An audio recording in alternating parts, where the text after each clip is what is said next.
All right, welcome back, class. So we've added a bunch of things to this right away, and I want you guys to remember that this is a guide. So my mug does not have to look like the mug on the picture, but it's just an idea for us to get some scale and get an idea about how big this thing is. And I recognize too. I'm going to click this object and hit H real quick. That this mug it's definitely not proportional.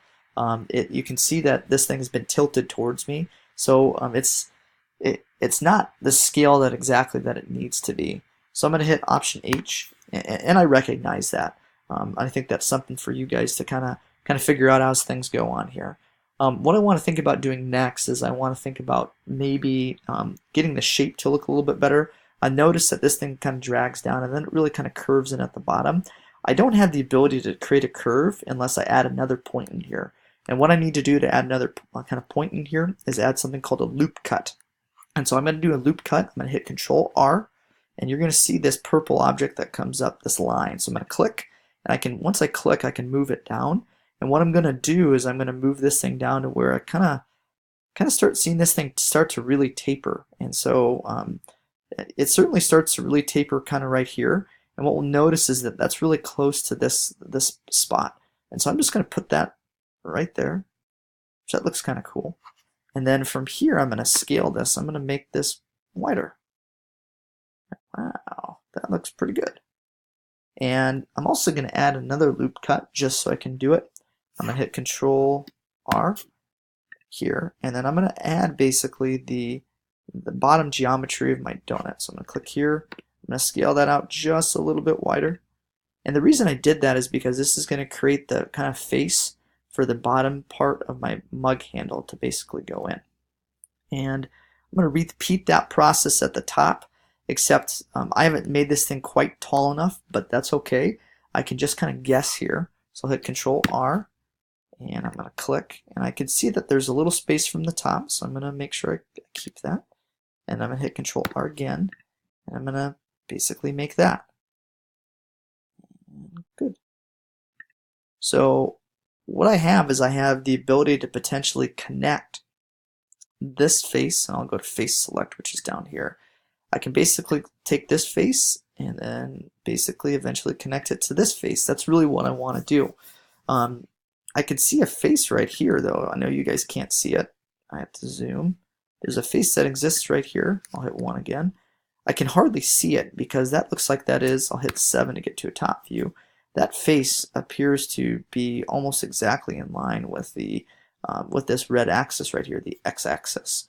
I'm gonna hit 1 again. That's good. That's what I want. Now yours might not look like that. It might not be in that perfect orientation. And so I'm just going to grab this face. I'm going to select everything by hitting A. You can see that face I'd selected before is kind of grayed out. I'm going to hit R, and I'm going to hit Z. This is going to allow me to spin this basically object around in the direction that I want. I'm going to hit Escape. I'm going to hit Z to get out of wireframe mode. That lets me see things a little bit easier. I'm going to hit R again, and then Z. And this is again going to allow me to rotate this thing. And I'm going to rotate it until this grayed face that we can see, until I just can't see it anymore. Until those two lines are perfectly in line with each other, which, ooh, that looks really good. Now I'm going to hit, and I'm not going to hit anything. I'm going to rotate this around. There's my face. There it is. I'll hit 1. That's in a good spot for me. And so what I'm going to do from here is I'm going to hit E for extrude, and that hits E in the Z direction. And I don't have to do that in the Z direction, I guess. I can do that any direction that I want to, but that's allowing me to extrude this face any way that I want to, which is good. Okay, zoom around. That looks nice. Hit 1 again. Now that's probably not exactly where I want it to be at, and I also know, just thinking about a mug handle, that they're usually pinched, and so I'm gonna pinch this. I'm gonna hit S. I'm gonna hit Z. This is gonna allow me to pinch this a little bit more. Hit 1 again.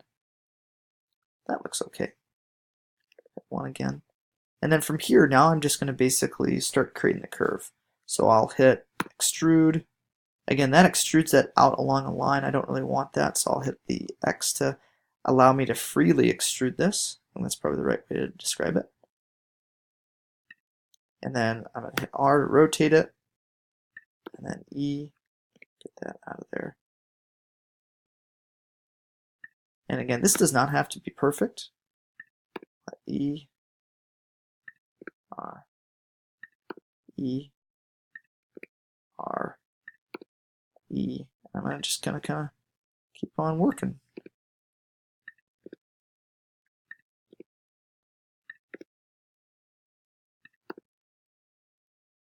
I don't like the way that looked.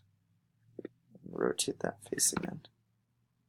Okay, so good. I like the way that looks so far. And I'm going to take a look at my handiwork. That looks okay. It doesn't look like I've gone off-centered or anything like that. So there we go. So I've created my handle. What you're going to notice is that I did not connect it to my face. Make sure you leave yourself some room. If you made some mistakes, you can hit Control Z.